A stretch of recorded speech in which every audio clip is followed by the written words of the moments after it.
பிதா சுதன் பரிசுத்த ஆவியின் பெயராலே ஆமென்.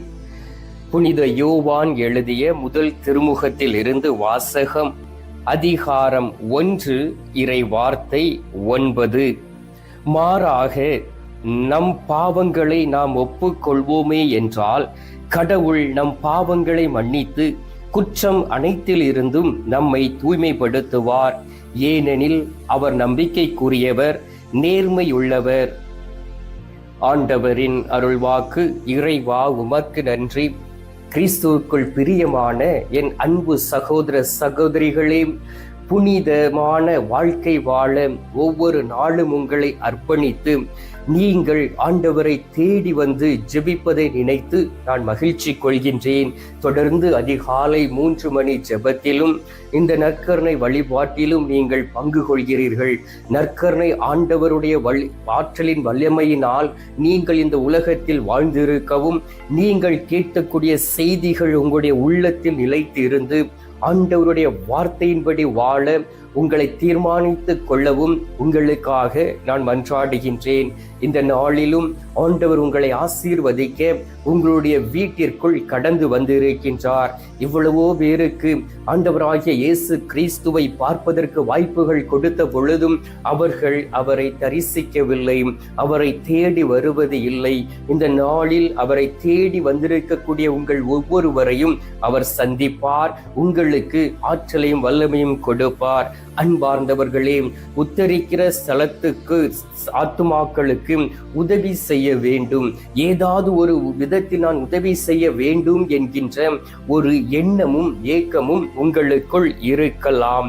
ஆனால் அந்த எண்ணங்கள் ஏக்கங்கள் எல்லாவற்றையும் ஒரு ஜெபமாக மாற்றி ஆண்டோடைய சமூகத்தில் அதை ஒப்புக் கொடுக்க பரிசுத்த ஆவியானவருடைய துணை தேவைப்படுகின்றது.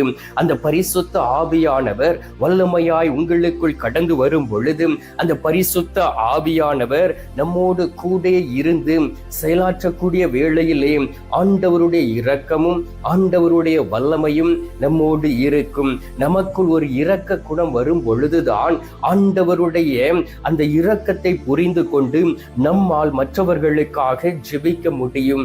எனவே தாய் திருச்சபை இந்த நவம்பர் மாதம் முழுவதும் இறந்த ஆத்துமாக்களுக்காக ஜெபிக்க நம்மை அழைக்கின்றது.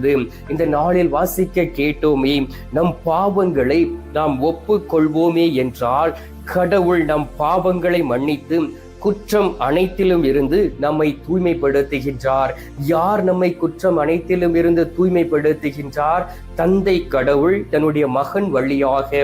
எனவேதான் அவர் தன்னுடைய ஒரே பேரான மகனை இந்த உலகத்திற்கு அனுப்பி அவருடைய பாடுகளினாலும் அவருடைய இரத்தத்தினாலும் அவருடைய வேதனைகளினாலும் சிலுவை மரணத்தினாலும் நாம் இந்த நாளில் மீட்பு பெற்றவர்களாக வாழ்ந்து கொண்டு இருக்கின்றோம். பிரியமானவர்களே, நாம் நம்மை தூய்மைப்படுத்த ஆண்டவரிடம் ஒப்புக் கொடுக்க வேண்டும். நாம் நம்மை தூய்மையாய் வைத்துக் கொள்ள முயற்சி செய்ய வேண்டும். எவ்வாறு? எங்கேயாவது நாம் விளையாட சென்று விட்டோமே என்றால், அல்லது வெயிலிலே வெளியிலே சென்றுவிட்டு வீட்டிற்குள் வந்த உடனே நாம் குளித்து நம்முடைய உடலை சுத்தப்படுத்துகின்றோம். ஆனால் ஒவ்வொரு நாளும் என்னுடைய ஆத்துமா தூய்மையாக இருக்கின்றதா, என்னுடைய ஆத்துமா கடவுளோடு இணைந்து இருக்கிறதா என்பதை ஆய்ந்து அறிந்து செயல்பட வேண்டும். அன்பார்ந்தவர்களே, உத்தரிக்கிற ஸ்தலத்தில் வேதனைப்படும் ஆத்துமாக்களுக்காக செய்யப்படும் உதவி, அது எந்த ஆத்துமாவுக்காக செய்யப்படுகிறதோ அந்த ஆத்துமாவுக்கு ஆறுதலை அளிக்கின்றது. ஆனால் எவ்வளவு ஆறுதலை அளிக்கிறது என்றால் தெரியாது. அந்த ஆத்துமா அறிந்து கொள்ளும். அந்த ஆறுதல் கடவுளது சித்தத்தையும் அந்த ஆத்துமாவின் பேறு பலன்களையும் பொறுத்தது என்று புனிதர்கள் சொல்லுகிறார்கள். ஒருவனுக்காக ஒப்பு கொடுக்கப்படும் ஒரு திருப்பலி அவனை அப்படியே உத்தரிக்க ஸ்தலத்தில் இருந்து மீட்டு விடுகின்றதாம். இன்னொருவனுக்காக அது நெருப்பில் உபாதைப்படுகிறவனின் நாக்கில் ஒரு துளி நீர் போல அல்லது அக்னி சுவாலையில் அகப்பட்டு இருப்பவனுக்கு குளிர்ந்த காற்று போல் அந்த திருப்பலி உதவுகின்றதாம். நாம் உத்தரிக்க ஸ்தலத்தில் இருந்து சீக்கிரம் விடுபடுவது நம் உலக உலக வாழ்வை பொறுத்தது என்று அழகாக எழுதி வைத்திருக்கிறார்கள். அன்பார்ந்தவர்களே, இவை அனைத்தும் உண்மை. இந்த உலகத்திலே பரிசுத்த வாழ்க்கை வாழ்ந்து யாருக்கும் தீமை செய்யாதபடி திருச்சபை கொடுத்திருக்கக்கூடிய கட்டளைகளுக்கு கீழ்ப்படிந்து, தந்தை கடவுள் கொடுத்திருக்கக்கூடிய கட்டளைகளுக்கு கீழ்ப்படிந்து நாம் நம்மையே தயாரித்துக் கொண்டு வாழக்கூடிய நேரத்திலே நம்முடைய ஆத்துமா பாதுகாக்கப்படுகின்றது. எனவே தான் நாம் இந்த உலகத்தில் வாழும் பொழுது இறந்தவர்களுக்காக திருப்பலி ஒப்புக் கொடுக்குவதை போல நமக்காக, நம்மளுடைய உடல் ஆரோக்கியத்துக்காக நாம் இந்த உலகத்தில் மகிழ்ச்சியோடு இருக்க வேண்டும் என்று சொல்லி சமாதானத்திற்காகவும் திருப்பலி ஒப்புக் கொடுக்க வேண்டும்.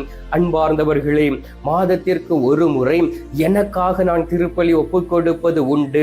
என்னுடைய பரிசுத்தத்திற்காக ஆண்டுடைய சமூகத்தில் இருந்து கண்ணீர் விட்டு அழுவது உண்டு. என்னுடைய பாவங்கள் எனக்கு கண் முன்பாக நிற்கும் பொழுது அந்த பாவத்தில் இருந்து வெளியிலே வர ஓடி சென்று நல்லதொரு பாவ சங்கீர்த்தனம் செய்வது உண்டு. இது ஆண்டவர் எனக்கு கொடுத்திருக்கக்கூடிய ஒரு நல்ல ஒரு சிந்தை என்பதை நான் அறிந்திருக்கின்றேன். அன்பார்ந்தவர்களே, நம்முடைய தாய் திருச்சபையிலே கிரகோரியன் திருப்பலி, கிரகோரியார் திருப்பலி என்று சொல்லி ஒரு திருப்பலி உண்டு. 30 நாட்கள் தொடர்ந்து நாம் திருப்பலி ஒப்புக் கொடுக்க வேண்டும் ஒரு ஆத்துமாவுக்காக. அந்த 30 நாள் திருப்பலியும் ஒரு பங்கு தந்தையினால் நிறைவேற்ற முடியாது. ஆனால் உதவி பங்கு தந்தையினால் நிறைவேற்றலாம், அல்லது பிரின்சிபலாக ஒரு இன்ஸ்டிடியூஷனில் இருக்கக்கூடிய ஒரு குருவானவராக இருக்கக்கூடியவர் நிறைவேற்றலாம். எதற்காக பங்கு தந்தை நிறைவேற்ற முடியாது என்றால், ஞாயிற்றுக்கிழமை திருப்பலி அந்த பங்கில் உள்ள மக்களுக்காக ஒப்புக் கொடுக்கப்படுகின்றது. அன்பார்ந்தவர்களே, அந்த 30 நாள் திருப்பலி, அந்த கிரகோரியன் மாஸ் திருப்பலி என்று சொல்லக்கூடியது ஒரு ஆத்துமாவுக்காக, ஒத்த கருத்து உடைய ஆத்துமாவுக்காக நாம் 30 நாட்கள் திருப்பலி நிறைவேற்ற வேண்டும். அந்த ஒத்த கருத்தை மட்டும் வைத்து நிறைவேற்ற வேண்டும். ஒரு திருப்பலி நிறைவேற்றாமல் போய்விட்டால் மீண்டும் அந்த குருவானவர் தொடர்ந்து 30 திருப்பலிகள் நிறைவேற்ற வேண்டும். இதுதான் கிரகோரியன் பூசை என்பது. இதை எப்படி வந்தது? இறந்த ஒருவருக்காக தொடர்ச்சியாக 30 நாட்கள் திருப்பலி ஒப்புக் கொடுக்கும் நல்ல வழக்கம் கிறிஸ்தவர்களாகிய நாம் அறியாமல் இருக்கின்றோம். அதை பற்றி யாரும் சொல்வது இல்லை.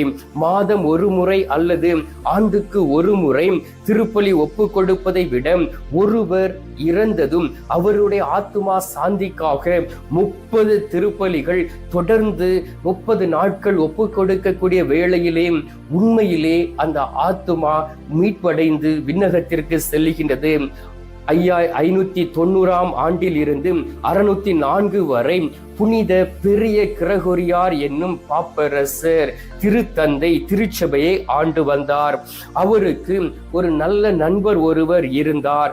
அவருடைய பெயர் ஐஸ்டன் என்கின்ற ஒரு சன்னியாசி. ஆனால் அவர் ஒரு நோய்வாய்ப்பட்டு மரித்து போய்விட்டார். உடனடியாக இந்த பாப்பாண்டவர் பெரிய கிரகோரியார் என்ன செய்தார் தெரியுமா?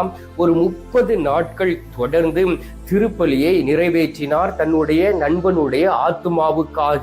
இந்த 30வது நாள் அந்த ஆத்துமா உத்திரிக்க ஸ்தலத்தில் இருந்து கடந்து வந்து தன்னுடைய சகோதரர் மருத்துவராக இருந்தார், அவரிடம் சொல்லி இதை பெரிய கிரகோரியாரிடம் சொல்லிவிடு, 30வது நாள் என்னுடைய ஆத்துமா அங்கிருந்து மீட்படைந்து மோட்சத்திற்கு சென்று இருக்கிறது என்று அவரிடம் சொல்லிவிட்டு சென்றிருக்கின்றார்.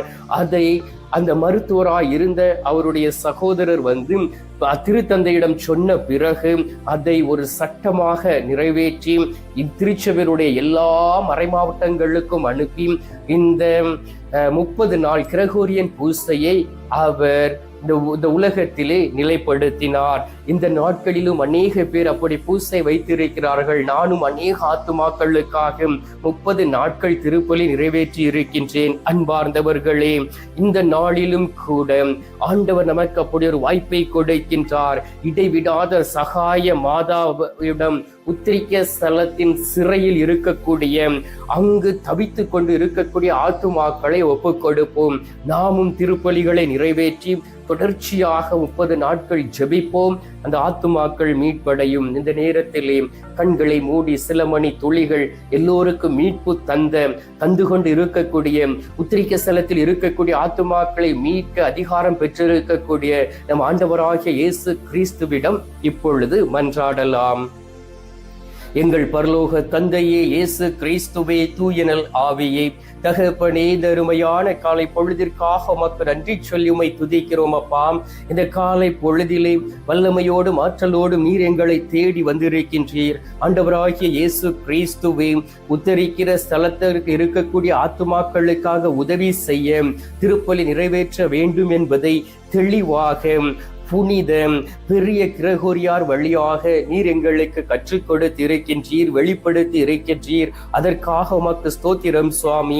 நாங்கள் அநேக முறை உத்திரிக்க ஸ்தலத்தில் இருக்கக்கூடிய ஆத்துமாக்களுக்காகவும் இறந்த ஆத்துமாக்களுக்காகவும் ஜெபிக்காமல் இந்த உலகத்திலே நாங்கள் வாழ்ந்து கொண்டு இருக்கின்றோம். ஆண்டவராகிய இயேசு கிறிஸ்துவே, நீர் எங்களை மீட்பீராக. எங்களுடைய ஆத்துமா மீட்பதை போல உத்திரிக்க ஸ்தலத்தில் தவித்துக் கொண்டு இருக்கக்கூடிய, வேதனையின் நடுவில் இருக்கக்கூடிய ஆத்துமாக்களை இந்த நேரத்திலே நீர் புனிதப்படுத்தி தூய்மைப்படுத்தி அவர்களை மோட்ச பாக்கியத்திற்குள் கொண்டு செல்வீராக. ஆண்டவரே, இந்த நேரத்திலே எங்களுடைய பலவீனத்தையும் எங்களுடைய பாவங்களையும் ஒப்புக் கொடுத்து உம்மை நோக்கி ஜெபிக்கின்றோம். நீர் எங்களை மன்னித்து எங்களுடைய குற்றங்கள் அனைத்தில் இருந்தும் எங்களுக்கு விடுதலை கொடுத்து எங்களை தூய்மைப்படுத்திட வேண்டுமாய் உம்மை நோக்கி மன்றாடுகிறோம் சுவாமி. இந்த அருமையான நேரத்திலே என்னோடு இணைந்து ஜெபிக்கக்கூடிய அனைவரையும் ஆசீர்வதிக்கின்றேன் உமது பெயரினால். ஆண்டவரே, அவர்களையும் ஆசீர்வதித்து அவர்களுடைய ஆத்துமாவையும் பாதுகாத்துக் கொள்ள வேண்டுமாய்மை நோக்கி செபிக்கிறேன் அப்பா. இந்த நேரத்திலே நீர் எங்களுடைய ஜெபத்தை கேட்டிருப்பதற்காக உமக்கு நன்றி. எங்களுடைய ஜெபத்தை கேட்டு பதில் தந்திருப்பதற்காக உமக்கு ஸ்தோத்திரம், ஸ்தோத்திரம், ஸ்தோத்திரம். மீட்பெரும் இரட்சகருமான இயேசுவின் திருக்கரத்தில் ஒப்பு கொடுத்து எங்கள் தாய் கண்ணி மரியாள் வழியாக ஜெபிக்கின்றோம். அன்பு தந்தையே, ஆமீன். பரலோகத்தில் இருக்கிற எங்கள் பிதாவே, உம்முடைய நாமம் அர்ச்சிக்கப்படுவதாக. உமது ராஜ்யம் வருக. உமது சித்தம் பரலோகத்தில் செய்யப்படுவது போல பூலோகத்திலும் செய்யப்படுவதாக. எங்கள் அனுதின உணவை எங்களுக்கென்று அளித்தருளும். எங்களுக்கு தீமை செய்கிறவர்களை நாங்கள் பொறுப்பது போல எங்கள் பாவங்களை பொறுத்தருளும். எங்களை சோதனை விளைவிடாதையும் தீமையில் இருந்து எங்களை ரட்சித்தருளும். ஆமீன். அருள் நிறைந்த மரியே வாழ்க, கர்த்தர் உடனே, பெண்களுக்குள் ஆசீர்வதிக்கப்பட்டவள் நீரே. உம்முடைய திரு வயிற்றின் கனியாகிய இயேசும் ஆசீர்வதிக்கப்பட்டவரே. அஜிஷ்ட மரியே, சர்வேசுடைய மாதாவி, பாவிகளா இருக்கிற எங்களுக்காக இப்பொழுதும் எங்கள் மரண நேரத்திலும் வேண்டிக் கொள்ளும். ஆமீன். பிதாவுக்கும் சுதனுக்கும் பரிசுத்த ஆவிக்கும் மகிமை உண்டாவதாக. அதில் இருந்தது போல இப்பொழுதும் எப்பொழுதும் என்றென்றும் இருப்பதாக. ஆமீன். அன்பார்ந்தவர்களே, நற்கருணை நாதர் தரும் ஆசீர்வாதத்தை பெற்றுக் கொள்வோம்.